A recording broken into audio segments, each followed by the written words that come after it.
하나님 말씀 호세아서 1장 1절에서 11절 말씀입니다. 그러나 이스라엘 자손의 수가 바닷가의 모래같이 되어서 헤아릴 수도 없고 셀 수도 없을 것이며 전에 그들에게 이르기를 너희는 내 백성이 아니라 한 그곳에서 그들에게 이르기를 너희는 살아계신 하나님의 아들들이라 할 것이라. 아멘. 코로나는 사람이 만든 재앙입니다. 코로나는 사탄의 종노릇하는 사악한 악당이 전쟁 무기로 개발하고자 했던 것이죠. 사람의 눈으로 절대 볼 수 없고 전자 현미경으로만 볼 수 있는 아주 작은 바이러스 하나로 세계를 엄청난 혼란에 빠지게 했습니다. 왜 이렇게 엄청난 재앙이 왔을까요? 사람의 생각으로는 인재, 곧 악한 사람이 만든 재앙인데 선지자의 눈으로 보면은 하나님의 백성이 초래한 재앙입니다. 코로나로 가장 큰 위기를 겪고 있는 것이 교회입니다. 교회가 아직 이를 잘 눈치채지 못하고 있을 뿐입니다. 사람이 참으로 어리석다는 것이죠. 교회는 하나님께서 주신 축복의 제물로 인하여 허물어져 가고 있었고 코로나로 위기를 맞고 있는 것입니다. 많은 목사들은 코로나가 하나님이 주신 재앙이 아니라고 말합니다. 코로나가 하나님이 주신 것이라고 말하면은 하나님이 악하다고 말할 수 있기 때문에 이를 두려워서 하나님은 사랑이시니까 절대로 재앙을 주실 리가 없다고 합니다. 하나님이 주신 것이 아니라면은 이렇게 말하는 사람은 스스로의 모순에 빠집니다. 하나님이 역사를 주관하신다는데 그럼 코로나 재앙은 뭐냐는 것이죠. 어떤 이는 타협해서 코로나는 하나님이 아니라 우리가 우리를 벌한 것이라 말합니다. 코로나19는 하나님의 심판이라고 설교한 목사가 한 달 후 확진 판정을 받았고 그 교회 확진자가 38명이 나왔다는 뉴스가 있었습니다. 코로나19가 하나님의 심판이라고 일부 개신교 목사들 황당한 주장이라는 표제의 기사도 있었습니다. 그러니까 참으로 부족한 제가 코로나는 하나님이 주신 것이라 말하면은 어리석고 무식한 소리라 하겠죠. 저는 어리석은 사람이기는 하나 역사의 주관자는 오직 하나님이라는 것을 분명히 믿습니다.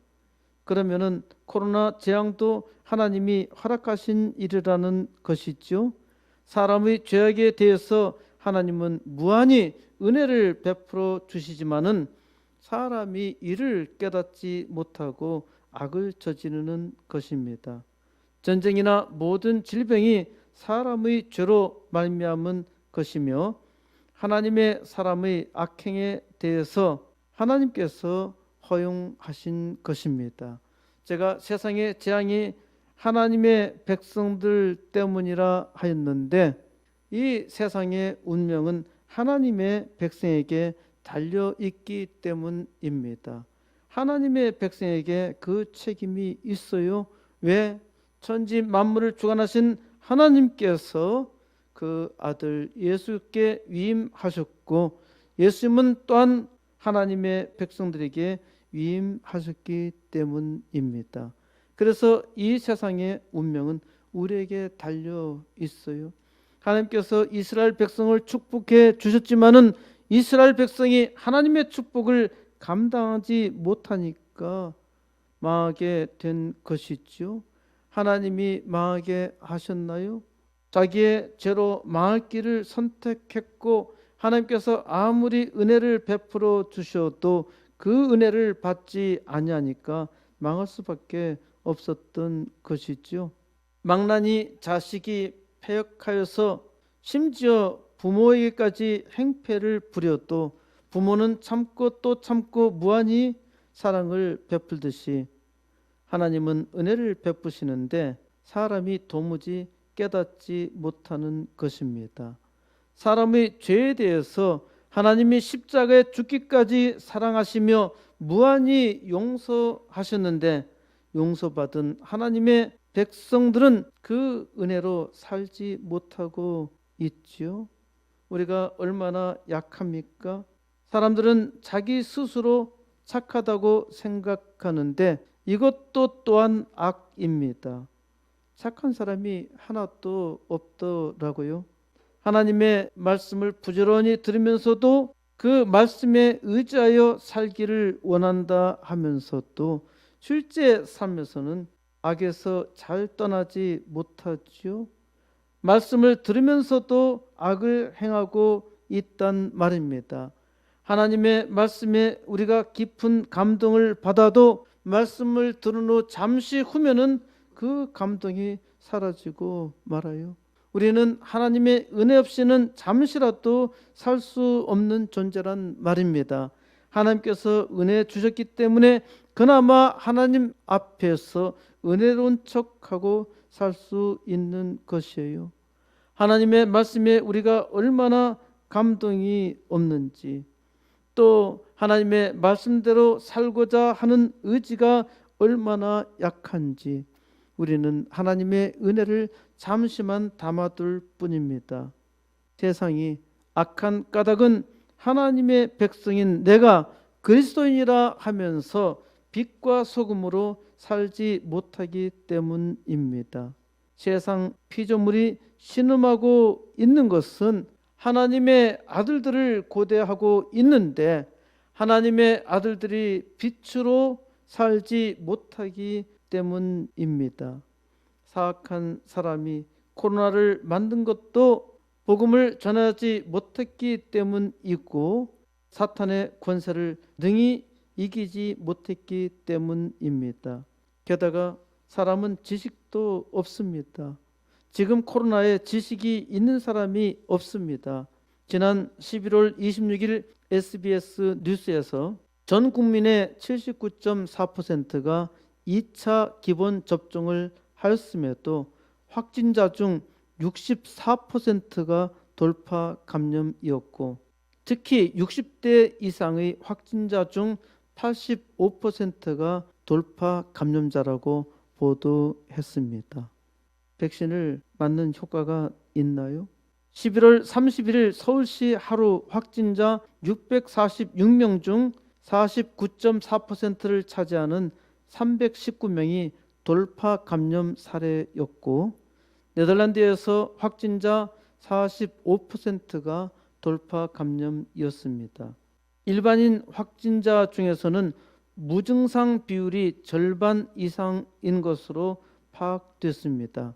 권준옥 중앙방역대책본부 제2본부장은 4월 15일 역학조사 과정에서 발견이 어렵거나 추적이 안 되는 조용한 전파 사례 등을 포함해서 무증상 환자 비율이 사실상 50% 이상이라고 하였습니다. 50% 정도가 무증상 확진자이니까요. 지금 검사의 수만 늘려도 확진자는 훨씬 더 늘어날 수밖에 없다는 말이 되죠. 최근 14일자 자마 네트워크 오픈 미국 의학협회지입니다. 온라인에 코로나19 확진자 중 최대 40%가 무증상이라는 연구 결과가 게재되었습니다. 그러니까 40% 정도 100명 중에 40명은 걸려도 전혀 증상이 없단 말입니다. 그런데 100명을 다 조사해 보면은 그 가운데 40명 정도는 무증상 확진자라는 것입니다. 국민 84%가 접종을 완료하고 위드 코로나 정책을 채택한 싱가포르에서 하루 신규 확진자가 5,000명을 넘어섰는데 싱가포르 인구는 우리나라의 10분의 1밖에 안 되는데요. 확진자가 무려 5,000명을 넘어섰는데 확진자 중에 98.7%는 무증상 또는 경증이었으며 중증 환자는 0.9%였습니다. 우리 코로나 걸리게 되면은 폐가 망가진다는 등 아주 심각하게 말하는데요. 대부분은 경증 환자란 말입니다. 아주 심각한 장애를 가진 사람 몇 사람을 추려서 자꾸 위협하고 있는 것이죠. 정리해서 말하자면은 코로나가 몽땅 돈다고 하더라도 적어도 40% 이상은 무증상이라는 것이고요. 백신을 맞아도 40%는 돌파 감염이고 확진자 중에 99%는 무증상 또는 경증 그리고 중증 환자는 1%에 불과합니다. 그리고 중증 환자의 90% 이상이 65세 이상입니다. 그러면은 백신을 맞아야 하나요? 보통 역학을 할 때는 비용 편익 분석을 합니다. 지금 비용 편익 분석이 제대로 되어 있지 않아요. 제가 이상한 논리를 펴고 있다고 생각하나요? 제가 말한 자료를 다 찾아보세요. 제가 거짓말을 하고 있는지, 그리고 제가 유리하도록 정보를 조작하고 있는지 여러분들이 냉정하게 판단해 보세요. 백신의 효과가 50%라면은 백신을 맞아야 할까요? 위험군이라면은 당연히 맞아야 합니다. 독감 백신도 백신의 효과가 60%밖에 안 됩니다. 그런데 노인네와 아이들은 맞아야 하지요. 위험군이기 때문입니다. 코로나에 20대 이하는 걸려도 중증이 없는데 아주 드물게 있긴 하지만은 없어요.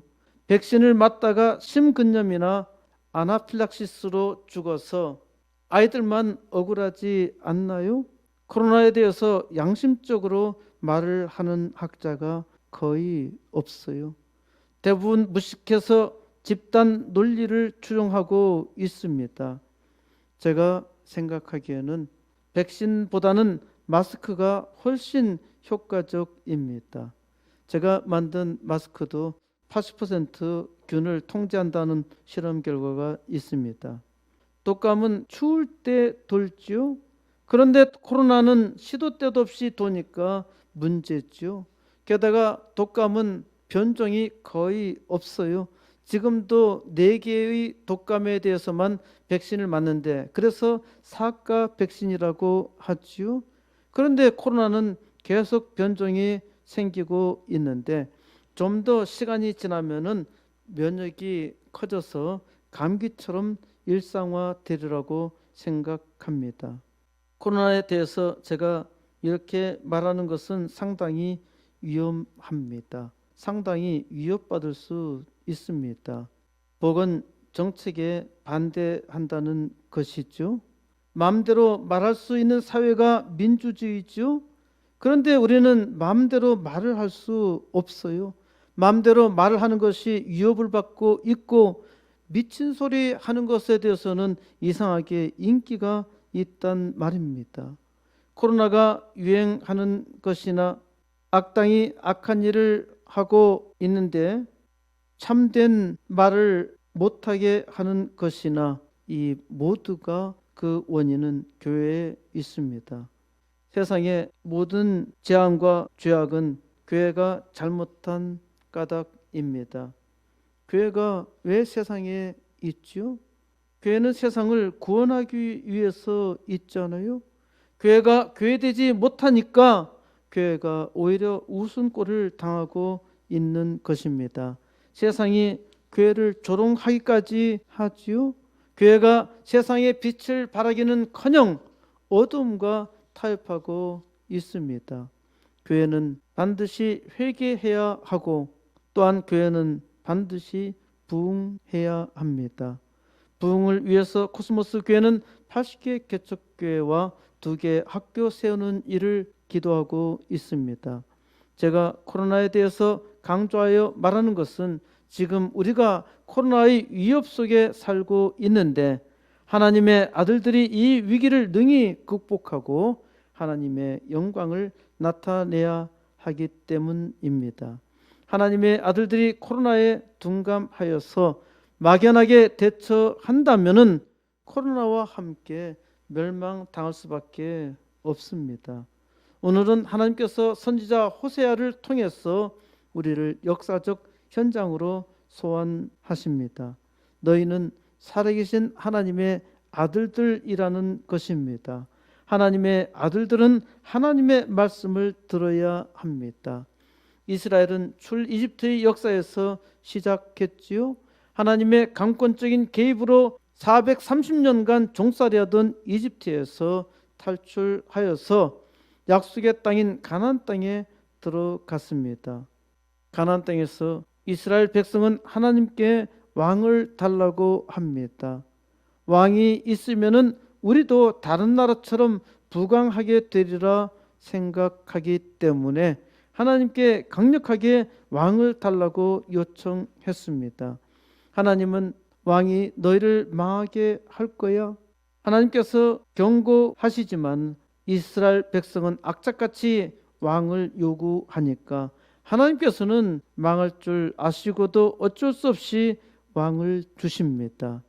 이스라엘 백성은 하나님을 의지해서 살아야 하는데 사람의 지혜와 사람의 능력을 의지했던 것이죠. 그래서 하나님은 이스라엘의 초대 왕으로 사울을 주셨습니다. 사울이 왕이 되자 교만하여서 하나님의 말씀대로 하지 않습니다.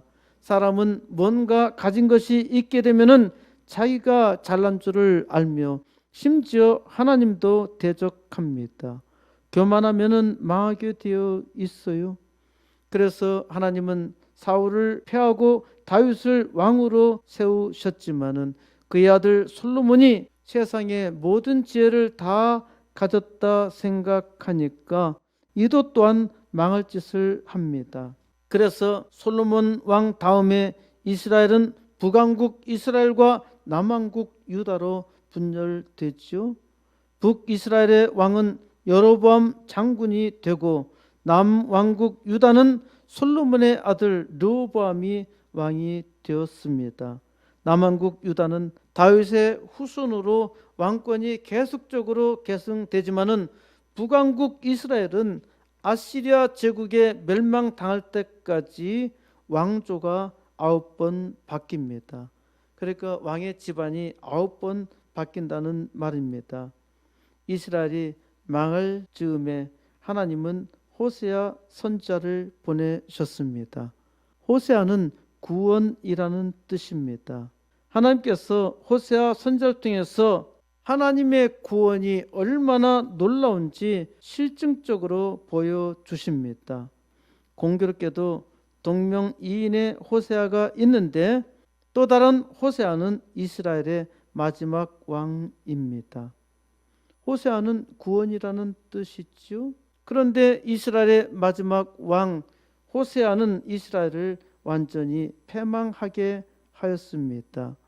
호세아는 구원이라는 이름을 가졌고 하나님께서 구원하고자 했지만은 수치스럽게도 멸망의 이름이 되었습니다. 구원이라는 이름을 가졌으면은 이름답게 구원의 역사를 이루어야 하지요. 하지만 망할 이름이 되었단 말입니다. 하나님께서 구원하시기로 작정하셨어도 하나님의 말씀을 듣지 않으면은 멸망당한다는 말입니다. 또 하나의 호세아가 있습니다. 구원의 뜻을 가진 예수이죠. 마태복음 1장 21절에서 아들을 낳으리니 이름을 예수라 하라. 이는 그가 자기 백성을 그들의 죄에서 구원할 자이심이라 하니라. 예수는 구원이라는 뜻이죠. 예수는 그가 자기 백성을 그들의 죄에서 구원할 자로 오신 것입니다. 선지자 호세아는 바로 예수님의 예표입니다. 호세아에는 이처럼 언어 유희가 나옵니다. 하나님은 호세아에서 선택한 이스라엘 백성과 하나님 자신을 부부 관계로 은유하고 있습니다. 예레미야서 31장 32절에서 이 언약은 내가 그들이 조상들의 손을 잡고 이집트 땅에서 인도하여 내던 날에 맺은 것과 같지 아니할 것은 내가 그들의 남편이 되었어도 그들이 내 언약을 깨뜨렸음이라. 여호와의 말씀이니라. 하나님은 이스라엘의 남편이라고 말씀하시죠. 이스라엘은 하나님의 아내였습니다. 예수님께서도 자기 자신을 신랑으로 은유하고 있죠. 마가복음 2장 19절에서 예수께서 그들에게 이르시되 혼인집 손님들이 신랑과 함께 있을 때에 금식할 수 있느냐? 신랑과 함께 있을 동안에는 금식할 수 없느니라. 하나님의 백성이 천국에 들어가는 비유에 대해서 마태복음 25장에서 신부로 비유하고 있지요. 이제 호세아를 통해서 남편인 하나님을 만나시기 바랍니다. 호세아서 1장 1절 우시아와 요담과 아하스와 히스기야가 이어 유다 왕이 된 시대 곧 요아스의 아들 여로보암이 이스라엘의 왕이 된 시대에 부에리의 아들 호세아에게 임한 여호와의 말씀이라. 우시아와 요담과 아하스와 히스기야는 남유다 왕국의 왕입니다. 북방 이스라엘의 왕은 여로보암만 소개하고 있죠. 우시아는 남왕국 유다 10대 왕이고 그 다음이 요담, 아하스 13대가 히스기야 왕이었습니다.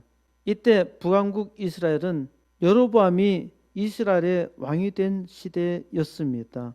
여로보암은 북이스라엘의 초대 왕의 이름이었죠. 그런데 여기 나오는 여로보암은 여로보암 2세입니다. 본래 그 이름에 1세, 2세가 붙어서 그런 것이 아니라 초대를 여로보암이라 했으니까 여기 두 번째 나오는 여로보암은 여로보암 2세라 칭한 것입니다. 여로보암 2세로부터 마지막 호세아 왕까지 불과 30년 정도 남았을 때입니다. 그러니까 이스라엘이 멸망하기까지 이제 30년이 남았다는 말입니다. 여기 나오는 여로보암 2세는 41년간 장기 집권하면서 이스라엘에서의 최대의 번성기를 누렸지만은 영적인 타락도 극에 달했습니다. 여로보암 2세는 그의 초대왕 여로보암이 행한 길, 여로보암의 죄악 곧 우상 숭배에 빠졌던 것이죠. 여로보암이 이스라엘 왕이 된 시대에 호세아 선자는 북이스라엘이 주전 722년 아시리아 제국에 멸망하기까지 30년 전에 하나님의 계시를 전했습니다. 2절 여호와께서 처음 호세아에게 말씀하실 때 여호와께서 호세아에게 이르시되 너는 가서 음란한 여자를 맞이하여 음란한 자식을 낳아라. 이 나라가 여호와를 떠나 크게 음란함이니라 하시니 음란한 여자는 창녀 메춘부를 말합니다. 하나님께서 선지자 호세아를 부르시고 음란한 여자와 결혼하여 메춘부와 결혼하여서 음란한 자식을 낳으라고 명령하셨습니다. 세상에 호세아 선자처럼 딱하고 불행한 선자가 없어요. 부모가 자식에게 배우자를 데려와서 결혼하라고 해도 안 하지요. 더군다나 부정한 여자와 결혼하라고 부모가 명령한다면은 부모가 아주 이상하게 보이겠지요. 선지자에게 매춘녀와 결혼하라고 하는 것은 아주 수치스러운 일이었고 하나님의 거룩한 일을 하는 선지자로서 절대는 해서는 안 될 일이었습니다. 그런데 하나님께서 얼토당토 않는 일을 명령하셨죠. 왜 하나님께서 이렇게 이상한 명령을 하셨을까요? 하나님이 명령하신 바라 하더라도 누가 감히 이렇게 부도덕한 일을 할 수 있겠습니까? 아주 오래전에 사랑했던 사람이라면은 매춘부가 되었다 하더라도 가능할 수 있는 일이죠. 하지만 전혀 본 적도 없는 생면부지의 매춘녀를 보자마자 아내로 맞이한다는 것은 불가능한 일입니다. 하나님께서 은혜 주셨기 때문에 감당할 수 있는 일입니다. 사람의 생각으로나 상식으로는 불가능한 일이에요. 하나님께서 명령하셨다 해도 니네로 도망간 요나처럼 도망가고자 시도할 수도 있잖아요. 끝까지 안 한다고 반대할 수도 있잖아요. 어떤 사람은 참혹하게 순교를 당하기도 합니다. 어떻게 무섭고 끔찍하고 이 엄청난 일을 감당할 수 있는가요? 이것은 하나님의 은혜입니다. 오직 하나님의 은혜지요. 하나님께서 은혜 주셨기 때문에 감당할 수 있는 것이지 사람의 힘으로는 할 수 없는 일입니다. 호세아 선지자가 이렇게 불가능한 일을 행함으로 이는 하나님께서 호세아를 통해서 일하신다는 것을 보여줍니다. 호세아보다 더 끔찍한 일을 겪으신 분이 있습니다. 하나님의 아들 예수입니다. 예수는 구원이라는 뜻이라고 했지요. 하나님은 그 아들 예수로 하여금 우리의 사악한 죄를 감당하도록 천만부당한 일을 감행하게 하셨지요. 이 나라가 여호와를 떠나 크게 음란함이니라. 이는 은유이면서도 현실입니다. 음란하다는 것은 우상 숭배를 말하는 것이고, 지금도 터키 지방을 돌아보면은 우상 숭배하던 자들이 얼마나 음란했는가 하는 것도 볼 수 있습니다. 그러니까 우상을 숭배하는 것도 음란한데 우상 숭배자들은 음란한 짓을 하고 있었단 말이지요. 하나님이 호세아에게 맺춤부와 결혼하라고 하신 것은 호세아 선지자에게는 현실적인 일이었고, 하나님은 자기의 입장을 호세아를 통해서 연출하게 하신 것입니다. 맺춤부와 결혼하는 호세아는 하나님을 끊임없이 배반하고 우상 숭배로 매춘하는 이스라엘과 결혼한 하나님 자신의 신세를 보여주신 것입니다. 이스라엘 백성을 하나님은 호세아 선지자를 실물 모델로 삼아서 아주 생생하게 보여주신 것이죠. 3절, 이에 그가 가서 디블라임의 딸 고멜을 맞이하였더니 고멜이 임신하여 아들을 낳으매, 호세아 선지자는 디블라임의 딸 고멜을 맞이하여 결혼하였습니다. 고멜이라는 이름은 끝이라는 뜻입니다. 종말이라는 말이죠. 하나님께서는 그의 이름을 통해서 하나님의 일을 나타내시는데, 성경에서 이름의 의미는 상당히 중요합니다. 모세는 건졌다라는 뜻이라 했죠. 모세를 물에서 건졌기 때문에 모세라 이름하였는데, 하나님은 모세를 통해서 이스라엘을 이집트 땅에서 건져내셨던 것이죠. 예수는 구원이라 했죠. 예수는 세상을 구원하는 유일한 이름이 되었습니다. 고멜이 끝장이라고 하는데 이는 이스라엘의 운명을 담고 있는 이름입니다. 구원이라는 호세아 선지자가 끝장난 여자 고멜과 결혼했다는 것이죠. 그러면은 어떻게 될까요? 4절, 여호와께서 호세아에게 이르시되 그의 이름을 이스라엘이라 하라. 조금 후에 내가 이스라엘의 피를 예후의 집에 갚으며 이스라엘 족속의 나라를 폐할 것임이니라. 첫째 아들의 이름을 이스라엘이라고 하라 하셨습니다. 이스라엘이라는 이름은 알겠는데 이스라엘이 뭐야? 창세기 32장 28절에서 하나님께서는 야곱의 이름을 이스라엘로 바꿨죠. 이스라엘은 하나님과 겨루어 이기다라는 뜻입니다. 그런데 이스라엘이라는 이름은 하나님이 흩으셨다는 뜻입니다. 이스라엘, 하나님이 흩으셨다라는 이 이름에서 하나님은 이스라엘을 아시리아 제국으로 하여금 멸망시켜서 전 세계의 이산 가족으로 흩어버리는데 이를 디아스포라라고 합니다. 그러니까 이스라엘이라는 이름에서 이스라엘 백성이 전 세계의 이산 가족으로 흩어져 살게 될 운명이라는 것을 예고합니다. 조금 후에 이스라엘의 피를 예후의 집에 갚으며 이스라엘 나라를 패할 것임이니라. 조금 후에 이스라엘의 피를 예후의 집에 갚는다고 했는데 이게 무슨 말일까요? 이스라엘의 피는 이스라엘 역사에서 가장 간악한 아합 왕의 아내 이세벨이 예후에게 죽임을 당하는 장소를 말합니다. 사악한 왕 아합의 집의 멸망은 엘리야 선자가 예언했고 또 엘리사 선자가 명령하였는데 아합은 죽어야만 할 운명이었습니다. 마땅히 죽어야 할 왕이었죠. 이스라엘은 사마리아 성읍과 갈릴리 사이에 있는 아름다운 성읍으로 풍요의 상징이었는데 여기가 대량 학살의 장소가 되었습니다.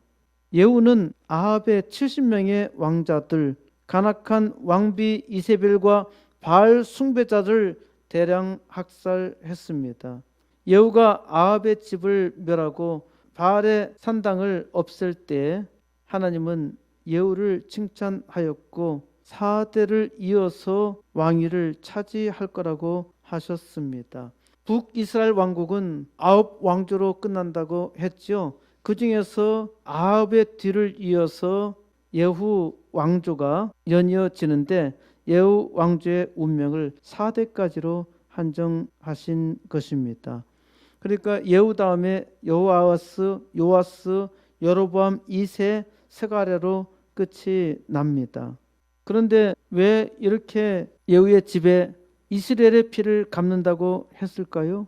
예후가 과도하게 많은 사람들을 죽였고 아합의 집만 멸족한 것이 아니라 유다의 아샤와 그 형제 42명을 모두 죽였고 자기의 이익만을 위해서 살았기 때문에 하나님은 이스라엘의 피를 예후의 집에 갚겠다고 하신 것입니다.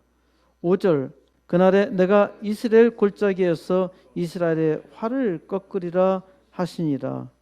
그날에 이 그날은 이스라엘 왕국의 멸망의 날입니다. 이스라엘 왕국의 멸망의 날은 정해졌고 이스라엘 골짜기에서 이스라엘의 활을 꺾으시겠다 하시죠. 이스라엘 골짜기는 북이스라엘의 사마리아와 무깃도 사이에 있던 군사적 요충지였기 때문에 여기서 아시리아 제국과 이스라엘 전쟁이 있다는 말입니다. 이스라엘은 전쟁에서 활에 의지해서 싸우지만은 패배할 것이라는 말씀 있죠. 아시리아 제국이 강해서 이스라엘이 망한 것이 아니라는 말입니다. 이스라엘이 망할 짓을 했기 때문에 망한 것입니다. 이때 하나님께서 유다는 멸망당하지 않게 하시는데 뒤에 다시 나옵니다. 6절 고멜이 임신하여 딸을 낳음에 여호와께서 호세아에게 이르시되 그의 이름을 로루아마라 하라. 내가 다시는 이스라엘 족속을 긍휼히 여겨서 용서하지 않을 것임이니라. 둘째 딸의 이름은 로루아마입니다. 루아마는 긍휼이라는 뜻입니다. 로는 두음이니까 노, 아니라는 거죠. 루아마가 아니라는 말이 됩니다. 그러니까 하나님의 긍휼이 없다는 말입니다. 루아마는 긍휼이라는 뜻인데 로루아마는 하나님의 긍휼이 없다는 말입니다. 하나님께서 이제 이스라엘 족속을 다시는 긍휼히 여기지 않으시겠다. 이제 이스라엘을 용서하는 일이 없다 선언하신 것입니다. 사랑하는 사람과 아주 지독하게 싸울 때는 다시는 용서하지 않겠다고 수없이 다짐하지요. 하지만은 사랑을 포기할 수는 없습니다. 하나님께서 내가 다시는 용서하지 않겠다고 확정하고 또 확정하시지만은 하나님은 사랑하시지 않을 수 없으셨습니다. 사랑은 하나님의 운명입니다. 7절 그러나 내가 유다 족속을 긍휼히 여겨 그들이 하나님 여호와로 구원하겠고 활과 칼이나 전쟁이나 말과 마병으로 구원하지 아니하리라 하시니라. 그러나 하나님께서 남왕국 유다는 긍휼히 여기십니다. 이스라엘은 아시리아 제국에 의해서 멸망당하여 이제 지구상에서 영원히 사라졌지만은 유다는 망하지 않았습니다. 유다가 칼과 활이 강해서 마병과 말의 힘이 강해서 망하지 않은 것이 아니라 하나님께서 구원하신 것입니다. 유다 왕 히스기야 때 아시리아 제국의 사네립 왕이 쳐들어왔는데 아주 희한하게 물러갑니다. 그때 아시리아 제국의 군대 18만 5천 명이 여호와의 사자에 의해서 모두 죽임을 당했고 사네립은 자기 고향으로 돌아가서 살해당하고 말지요. 그러니까 하나님께서 구원하신 일입니다.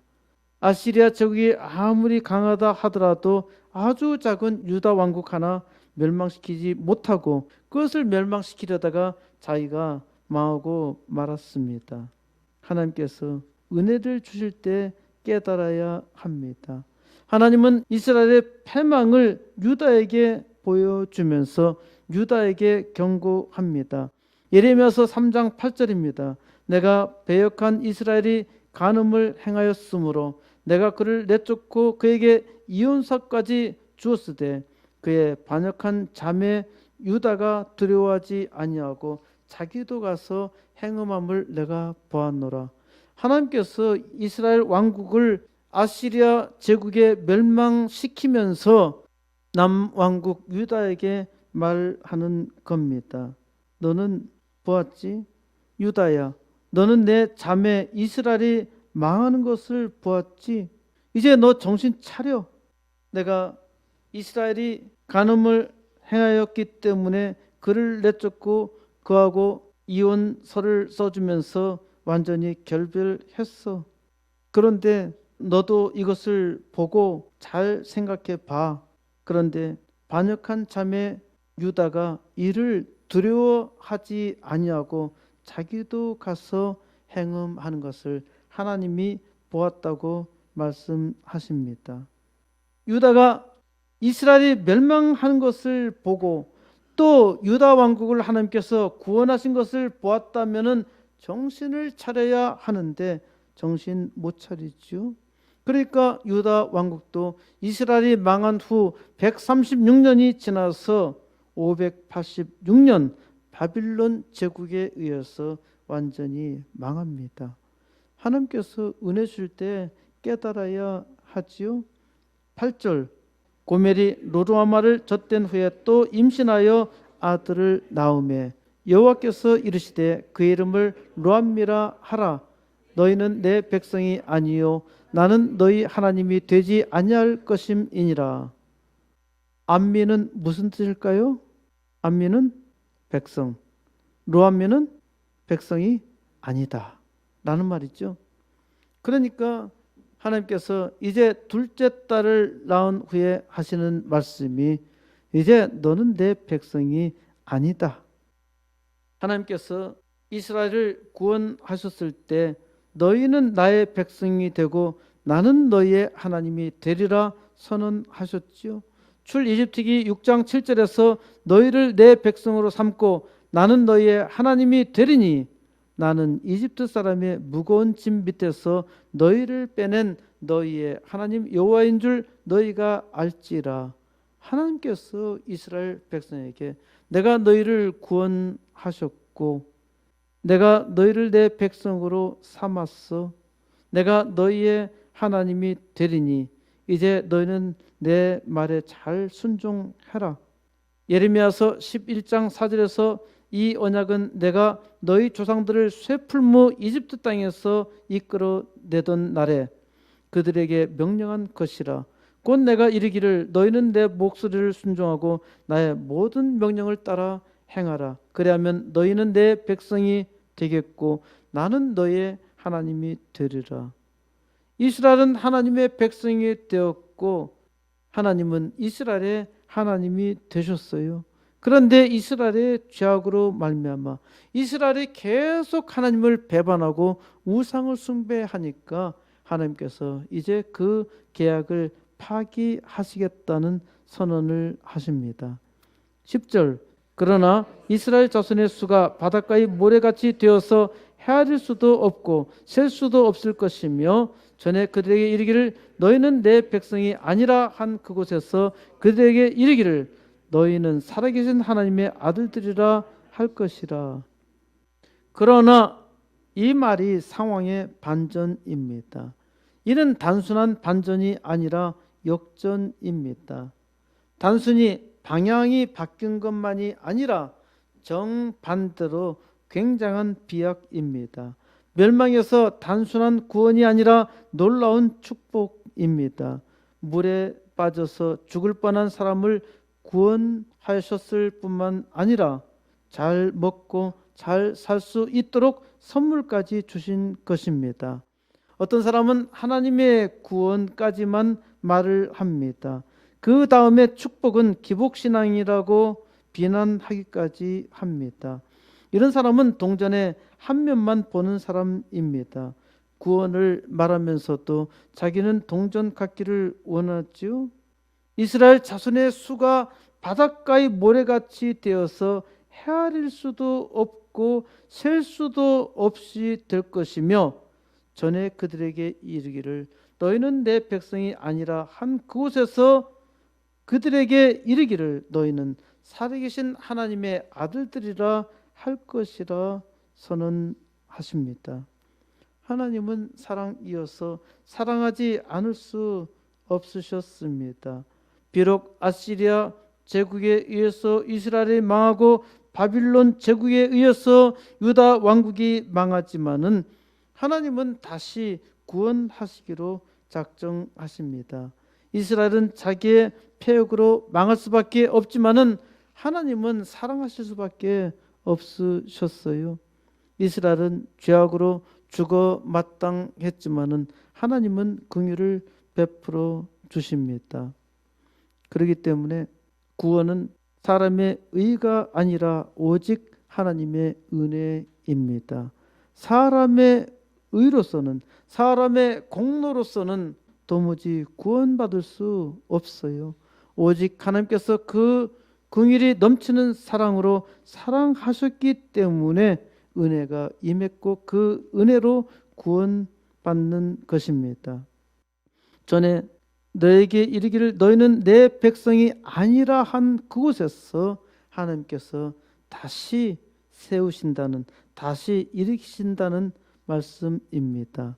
하나님께서 예루살렘으로 하여금 다시 회복시키겠다 하시지요. 11절 이에 유다 자손과 이스라엘 자손이 함께 모여 한 우두머리를 세우고 그 땅에서부터 올라오리니 이스라엘의 날이 클 것이미로다. 이스라엘의 날이 다시 클 것이라고 선언하십니다. 이스라엘은 흩으신다는 뜻이라고 했죠. 이스라엘은 또 하나의 뜻이 있는데 하나님이 심으신다는 뜻입니다. 그러니까 하나님께서 흩으신 이스라엘을 다시 하나님께서 세우신 이스라엘로 만드시겠다는 것이죠. 그리고 새로운 이스라엘은 위대한 날이 될 것이라 하십니다. 어떻게 이렇게 놀라운 일이 일어날 수 있습니까? 루암미는 암미가 될 것이고 곧 하나님의 백성이 될 것이고 루아마는 루아마가 되어서 하나님의 긍휼을 받을 것이라 하십니다. 어떻게 이 일을 이루시나요? 유다 자손과 이스라엘 자손이 함께 모여 한 우두머리를 세우신다는 것입니다. 한 우두머리는 메시아 그리스도를 말합니다. 이제 유다와 이스라엘이 더 이상 두 개의 나라가 아니라 한 나라로서 연합합니다. 흔히 한 우두머리 올라오는 우두머리를 다윗으로 계시하고 있는데 다윗의 후손인 메시아를 통해서 예수 그리스도를 통해서 하나님께서 세계 모든 만민을 하나님의 백성으로 하나로 연합하신다는 예언의 말씀입니다. 이방인과 이스라엘이 이제 영적인 아브라함의 후손들로서 하나님 안에서 하나 될 것을 예언하고 있는 말씀입니다. 이스라엘을 이제 하나님께서 저주로부터 축복으로 바꾸시고 또 이스라엘 통해서 세계 만민을 구원하는 역사를 이루십니다. 예레미야서 31장 33절에 그러나 그날 후에 내가 이스라엘 집과 맺을 언약은 이러하니 곧 내가 나의 법을 그들의 속에 두며 그들의 마음에 기록하여 나는 그들의 하나님이 되고 그들은 내 백성이 될 것이라. 여호와의 말씀이니라. 하나님께서 이제 예수 그리스도 안에서 그 놀라운 은혜로 부르시사 이제 하나님의 아들들로 세우시겠다는 언약입니다. 너희는 살아계신 하나님의 아들들이라. 너희는 살아계신 하나님의 아들들입니다. 하나님께서 내 백성 아닌 자를 하나님의 아들로 삼으셨지요. 하나님께서 자기 아들을 세상에 보내사 세상 모든 사람들의 죄를 대신해서 십자가에 달려 죽게 하시고 그 은혜로 하나님의 아들들 되게 하셨습니다. 여러분은 모두 하나님의 아들들입니다. 너희는 살아계신 하나님의 아들들이라. 하나님의 아들들로서 살아계신 하나님의 영광을 위해서 살아야 하지 않겠습니까? 하나님께서 이 땅에서 하나님의 아들들로 이제 영광의 빛을 발하게 하셨어요. 어떻게 연약하고 부족한 또 죄 많은 내가 하나님의 아들로 하나님의 영광을 나타낼 수 있을까요? 하나님께서 은혜 주실 때 그 은혜를 받고 하나님의 은혜를 더욱더 사모하며 기도할 때 하나님의 능력의 아들들로 나타납니다. 세상 모든 피조물들이 하나님의 아들들이 나타나기를 학수고대하고 있습니다. 하나님께서는 하나님의 아들들로 만물을 회복시키는 역사 이루십니다. 이제 하나님께서 이 땅을 회복할 때가 되었습니다. 코로나로 세상이 어둡고 힘들어지는 이때에 하나님께서 일하사 살아신 하나님께서 일하심을 세계 만방에 증거하십니다. 이 일을 위해서 살아계신 하나님이 오늘 여러분을 특별히 부르시고 하나님의 아들들로서 이제 빛과 소금을 세상에 능히 발하도록 축복해 주셨습니다. 하나님의 아들로서의 사명을 능히 감당하여서 세상에 하나님의 영광 온 땅 가득하며 세계 만민이 하나님 영광 돌리는 역사 이루시기를 우리 주 예수 그리스도의 이름으로 간절히 축원드립니다.